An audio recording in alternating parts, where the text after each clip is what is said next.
Today on Game Life, it's our top 5 games with stories in them. I do like stories. Don't you?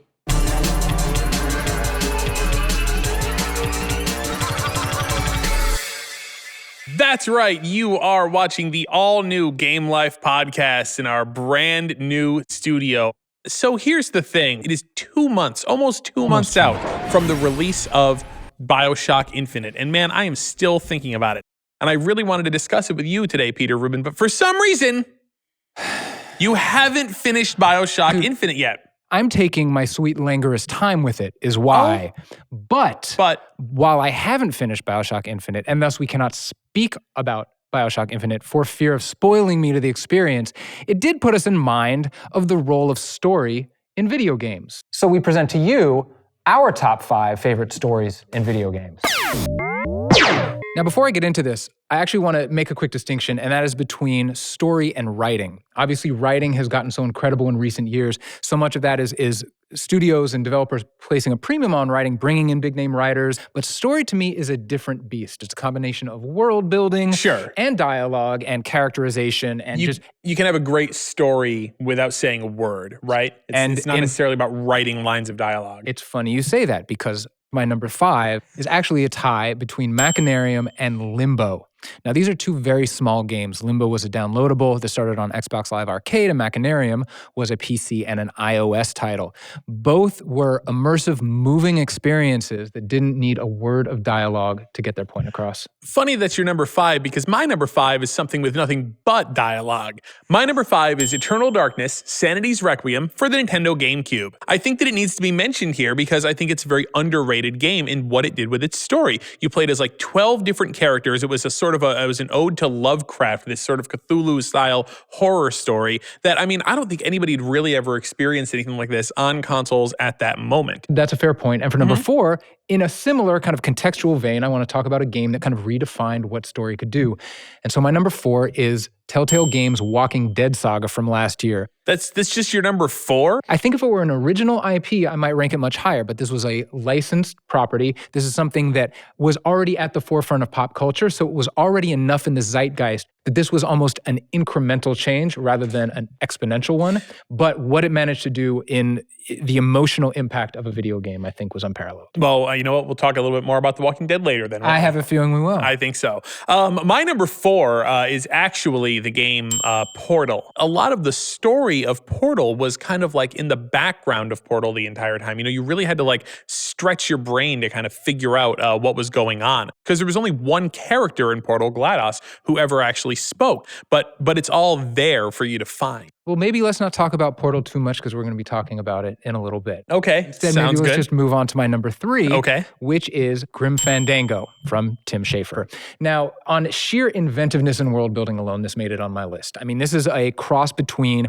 film noir imagery and Aztec mythology. You are essentially a private eye investigator who is wandering through purgatory looking for your man before everyone gets to the final underworld stage of their demise. Yes, so obviously the LucasArts adventure games and the Sierra adventure games, that whole family of point-and-click games has great stories, and that's why I'm going to put at number 3, Telltale's The Walking Dead. Even though it is a licensed property, I had not seen one episode of the television show before I started playing The Walking Dead. And so for me, it was just, the Walking Dead game was just The Walking Dead game. The way that it just pulled you into that story and put you into the role of that main character, it did something that I don't think any other game prior to it had pulled off, that great trick of making you care about the characters in that game. And the fact that there were all these videos on YouTube. Oh, yeah. People, the camera on them as they played through and saw the consequences of their choices borne out as they played. What you putting her hand in her pants for?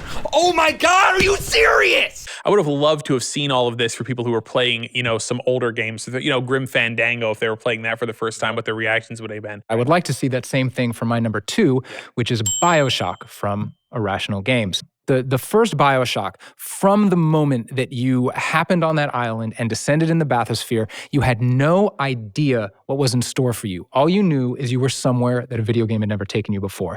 And how the game just mounted layer on layer. The fact that there was such overt political overtones in it, I mean, just everything about it was absolutely epochal and pivotal for me. Right. Yeah. Who knew they were going to make a video game essentially about its creators' disagreements with Ayn Rand of all people.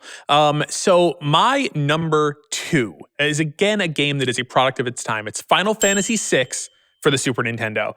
Gotta represent the Final Fantasy games in here, especially Final Fantasy VI at this point. This was 1994 when this game came out, okay? And here was an actual story about characters that, like, they didn't feel like cartoony caricatures that so many role-playing games were dealing with at this point. It really felt like it was telling the story of this group of human beings. They took the Super Nintendo and just squeezed so much juice out of it, you know, to make it look so beautiful. And again, in 1994, for that to happen, that for me was mind-blowing. I mean, that instant for me was just like, I cannot believe that video games can do this. Absolutely. So my number 1 is the orange box from Valve, and I'll tell you why. It's not even a video game. It is not a video game. It is Team Fortress 2, the original Portal, and Half-Life 2 and its other episodes. Let me tell you why. What Portal 1 did, it had one voice actor, and then it had the mystery that you uncovered as you went through the facility. Yep. What Half-Life 2 did was give you a first-person shooter that was a transformation of a human being. Just every minute of that game was an absolute altering experience for me. Dedicated to the arc of that character who you were playing. Yes, and there's nothing that's a story like that. Even Team Fortress 2, there's a fantastic backstory to this that you pick up on if you play this as a fan of the game. Right, yeah. It's all buried and it rewards scrutiny, and that's why, for me, Orange Box is my number 1. Okay, well, we may have already mentioned my number 1 because my number 1 is, in fact, Bioshock. I would totally put this at the top of games with stories that just absolutely captivated me. Bioshock's story, the big twist that it all leads up to, it's not something that you could guess, but it's something that changes not only your view of the game, but it actually makes you think about like the nature of video games themselves. When you find out that you were a slave, when you find out that the game, you know, that there was a person in your ear telling you what to do when you did it. You know, as the player of this game, you're like, geez, you know, video games tell me to do things all the time and I just do them. You know, why is it that I just do the thing the video game tells me to? Because there's a voice in my ear. There's so much to love about Bioshock and the way that it tells a story. And it's like, I don't want to put Bioshock Infinite on this list because it's so new. We have to sit with it. But I have to say, lightning struck twice with that game. Yep. You know, we have a few months ago, we had a feature in Wired Magazine about kind of the making of Bioshock Infinite and everything that Ken Levine was putting on this game and how much of him and just his entire consumptive palette informed this game and how all these disparate influences came together to create this tapestry that was like nothing gamers had ever seen before. And he certainly accomplished that. On one hand, I'm ashamed that I'm not finished with the game. On the other hand, I'm like, why'd you suckers rush through this? Right. I'm just having a grand old time just painstakingly combing over this thing. And those are our top 5s. Well, close to. I mean, we had a few games in common. There was a lot of overlap. It was sort of a collective top 7. But hey, I'm sure that you guys have a lot of thoughts and opinions too about what games had the best stories and what game stories moved you the most. So let us know in the comments. Tell us. Maybe if you got a great top 5 list there, it could end up on a future show. Who knows? We're crazy like that.